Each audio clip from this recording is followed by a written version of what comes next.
because in many of these cases, some of the savings that are taken from these individuals, it might be their entire life savings. And particularly if someone is elderly, there's no more earning potential or going back to work to replace that. And so going forward, this will be a priority of the office. I'm extremely proud of our white-collar prosecutors for the way that they handled this case. I will let the chief of our white-collar section, Assistant District Attorney Aaron Delaney Matney, show you all, kind of explain the scheme and the nature of the charges that the defendant pleaded guilty to.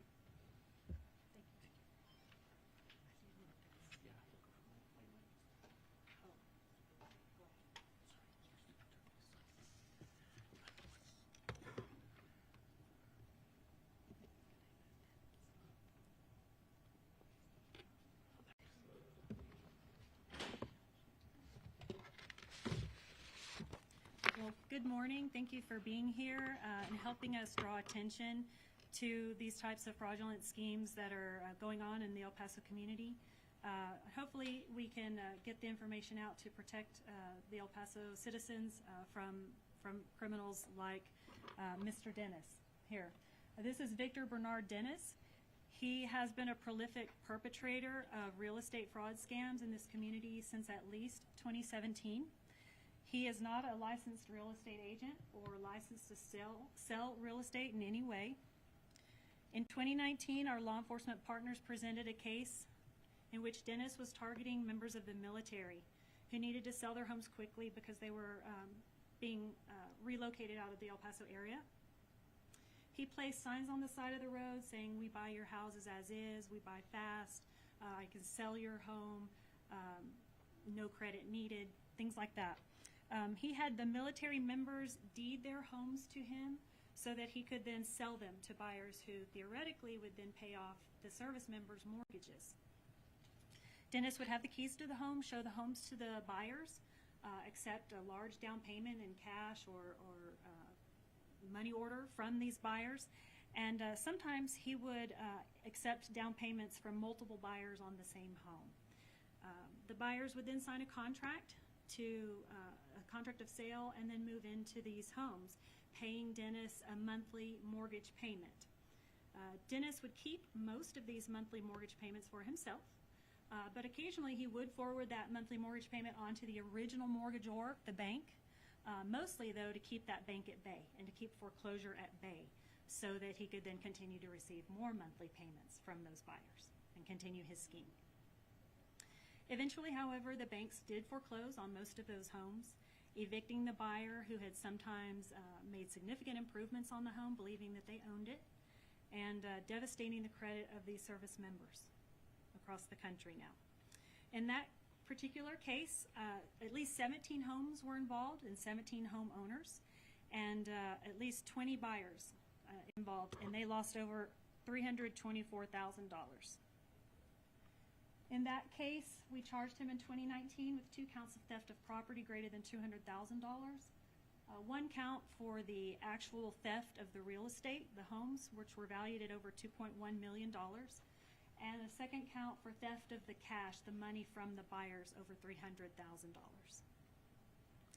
Based on his lack of criminal history and willingness to pay the buyers $100,000 restitution up front, we agreed to plead him to probation. So he accepted a 10-year deferred probation recommendation, and he was to pay continued restitution at a rate of $2,000 a month, which he did do then for a short time.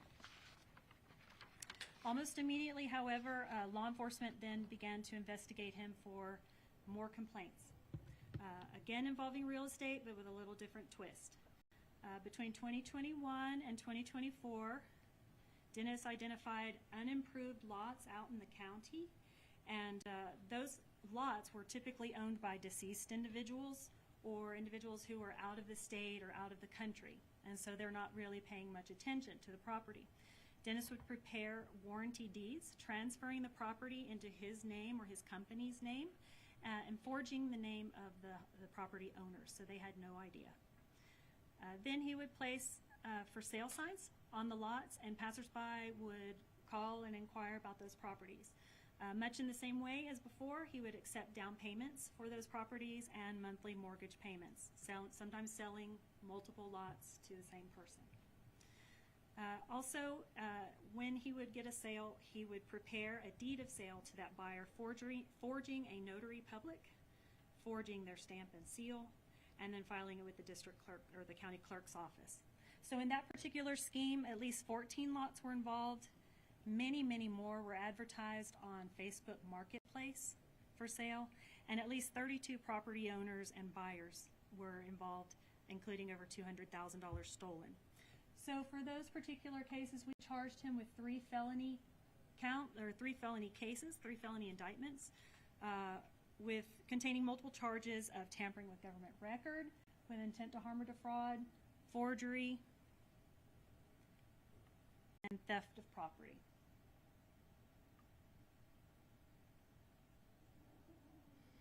On July 24th of this year, Dennis pled guilty to these 4 new indictments, and he was sentenced to various terms in prison, the longest of which was 20 years. All of those prison sentences would be served at the same time.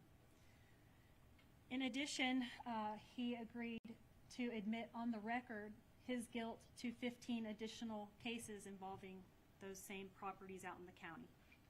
Those cases can be used in the future if we catch him doing it again.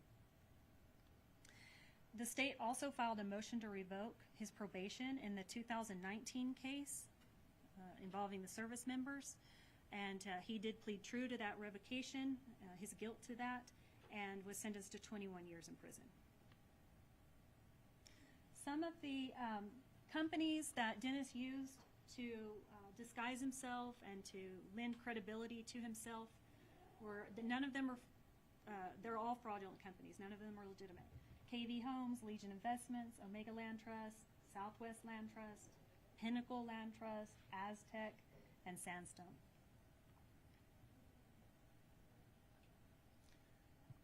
The damage to the El Paso community was over $566,000 stolen from buyers, involving at least 30 properties valued at over $2.1 million.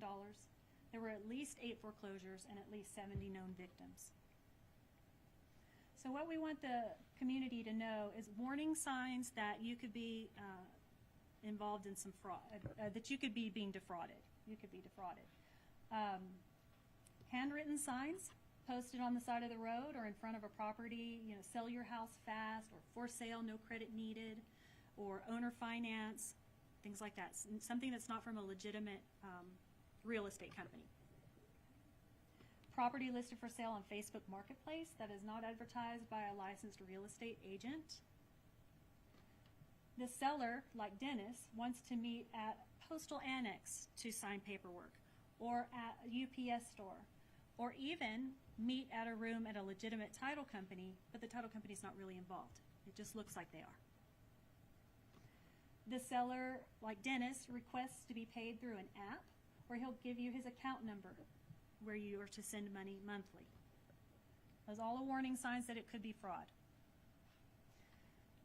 Another thing is if he represents that the sale could be concluded within a matter of days and not take the normal closing period of significant time, such as 30 days. Okay. So how do we protect ourselves? Use a licensed real estate agent. Check their license on the Texas Real Estate Commission website at www.trec.texas.gov. Insist upon a title search and title policy. This is your insurance against defects to the title or issues with true ownership. Okay.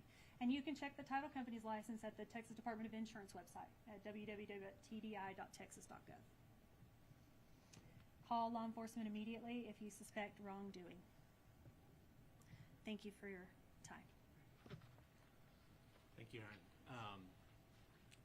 I also wanted to thank our partners, the investigators at the El Paso Police Department's Financial Crime Section for their assistance, as well as the investigators from the El Paso County Sheriff's Office that compiled, that did the investigative work for our team. I think there's a perception out there that this type of fraud, this type of forgery is, the purview of the federal government, the FBI, the U.S. Attorney's Office. And so, again, I want to be clear. This is something that we will prosecute. Local law enforcement will investigate, and we will work to hold people that defraud members of this community, service members. We will work to hold you accountable. And so we'll take a few questions at this time. Yeah, so not uncommon for El Pasoans to see these signs, posted on trash cans and stuff throughout the city. I know you had a few listed items on how to evaluate that, but is this a wider issue that, this one is just a very large offense, but have you seen other cases that just didn't get to this point?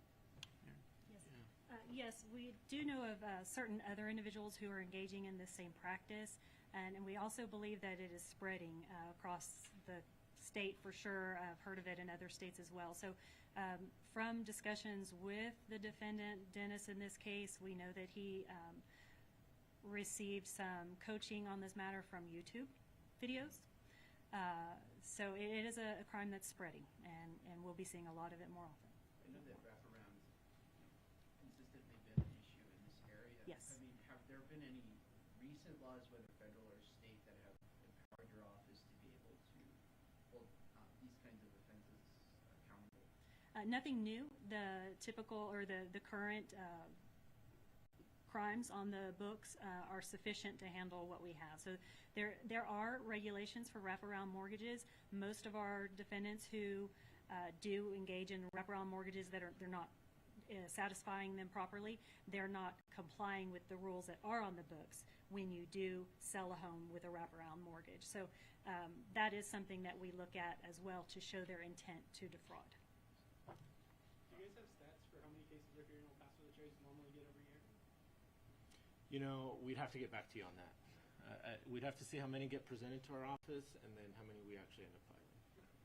Any funds recovered for the homeowners? It depends on a case-by-case basis. Restitution is a priority for our office. Really, in any case where there's monetary, damage or loss to a victim, we always want to prioritize restitution, certainly over fines to the state. And it just kind of varies. At some point, Mr. Dennis was paying back restitution. Clearly, he wasn't, and that's ultimately what ended up in the prison term. Generally, if someone's going to prison, they do not have the means to pay restitution. What would be your message to all those victims? Maybe there are more, maybe to get in contact so maybe you can get the case. Yeah, so if anybody else out there recognizes this, we would encourage them to do a title check on if they purchased a property involving Mr. Dennis or from one of his companies, and if they have, they should contact either the El Paso Police Department or the Sheriff's Office, or they can reach out directly to our office and ask for Assistant District Attorney Aaron Delaney Matney. Did investigations into this particular case originate from complaints, or were there independent efforts from detectives? Yes, they all originated from complaints from individuals. Like the scheme with the properties out in the county, someone would have purchased the property from Dennis, and then a month later he drove by his property and saw that a legitimate real estate company had placed a for sale sign. And so in that case, he called that company and said, wait, I own this property, I just bought it. And that, of course, led to conflict, which he contacted the Sheriff's Department in that case.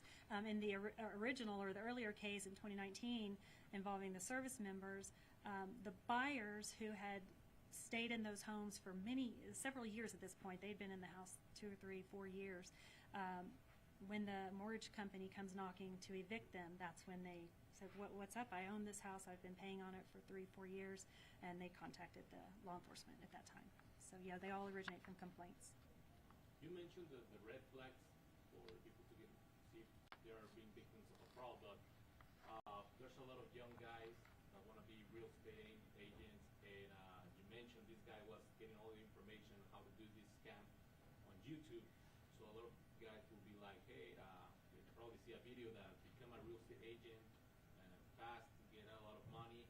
What could be the red flags for those people who try to be a real estate agents, but they think that this is a new way to do it, but it's not legal. Right, their intentions are good. They want to become a real estate professional, but yeah, you definitely need to be licensed through the state of Texas to sell real estate. So there's no way to shortcut it. You can't just learn on YouTube and go do it yourself. You need a license from the state of Texas.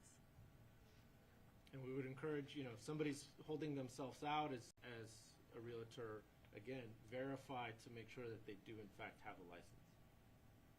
If you're the buyer or seller. What questions should someone ask to make sure that they're dealing with a legitimate company? What company? What should- questions? Should someone ask to make sure that they're dealing with a legit company? Well, in this particular case, like a real estate company, I would probably go to the county clerk's office and look up their DBA or their business filings just to make sure they actually have filed. I would also check the county website for that person's name, not just the company, but the person who claims to own that company. Look up to see if there are any criminal history, if there's any criminal cases on the county website. And then if it's for real estate, check that person through the TREC website for license. Is there a way to check for the house too, if it's on sale or if it already has an owner, something like that? Yeah, if you do a title search and you can figure out, who the legitimate owner is of the property. I apologize, I'm always really bad at aggregating the years. How many years is it? So total, it'll be 21 years. That's what he pled to on the revocation for his 2019 case that he was originally on probation on. He was revoked to 21 years in prison. The other charges are 20 years. Some of them he pled to the maximum of 10 years, but they all run concurrent. So 21 will be the maximum. Yeah. And I know that there was an aggregate number of victims. How many particular were buyers and how many particular were sellers? Roughly half. We have a few more buyers than the sellers or homeowners just because he would sell the same property to multiple buyers. So roughly half, but a little more buyers than sellers. Very good. Well, thank you all for coming out this morning. Thank you. Thank you. Thank you. Oh, and ma'am, how do we spell your name? Oh. Just to get it right. Yes, ERINDELANEYMATNEY. And your title? Assistant District Attorney, White Collar Unit, Trial Team Chief. Thank you. All right, thank you all. Just in case, we have yeah. copies of the indictments, and we also have a copy of the news release that we were going to send out again, just like it. Aaron, would you mind? We don't have the picture. The booking photo, we can ask the sheriff to send it to you all. Okay. Thank you. Thanks. Yes. Okay. Cool. All right. Thank you. So one of each or what? Yeah, one of each. There are a lot of indictments. Yeah, here it's